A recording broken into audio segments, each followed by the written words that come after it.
नवी मुंबईतील एपीएमसी मार्केटमध्ये सध्या कोकणातील हापूस आंबे दाखल होण्यास सुरुवात झालेली आहे.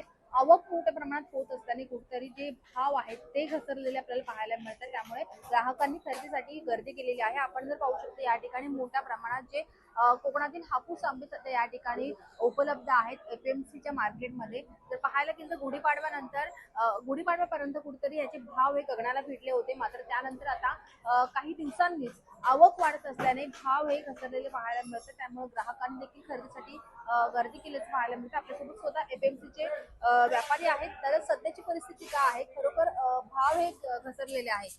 नाही, घसरलेले असे म्हणता येणार नाही, परंतु मार्केटमध्ये थोडी थोडी जशी जशी आवक वाढते तसं तसं थोडंसं रेट्स खाली येणं ही ही प्रॅक्टिस वर्षानुवर्षाचीच आहे. आता सर्वसाधारण जी 5-6 हजार पेटीवर आवक होती ती आता एक 13 ते 14 हजार पेटीपर्यंत आवक गेली. त्याच्यामुळे तसं त्याच तुलनेने बाजार थोडं थोडं जे खाली येण्याची पद्धत आहे त्या पद्धतीत मार्केट येत आहे. गुढीपाडव्याच्या नंतर काही बदल झालाय काय, म्हणजे तेव्हाचे भाव आताचे भाव आवक मध्ये काय? हो, गुढीपाडव्यानंतर बदल होतात. ही सालाबाद प्रमाणाचीच प्रॅक्टिस आहे. सर्वसाधारण एक 2,000 ते 3,000 रुपये पेटीला रेट कमी झालेले आहे. सध्या ग्राहकांची गर्दी होते का, त्यांचं म्हणणं काय आहे? नाही, ग्राहकांची थोडीशी मनस्थिती काय आहे की आता ते जरा डिस्टर्ब आहेत की रेट किती खाली होऊन किती किती रेटवर येऊन मार्केट थांबेल.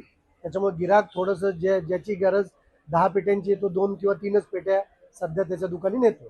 सध्याची परिस्थिती काय, म्हणजे कधीपर्यंत ही स्थिती अशीच राहण्याची शक्यता आहे? नाही, आता कसं होतं, जसं जशी आवक वाढते तसे तसे दर मार्केटमध्ये खाली येण्याची प्रचलित पद्धत आहे.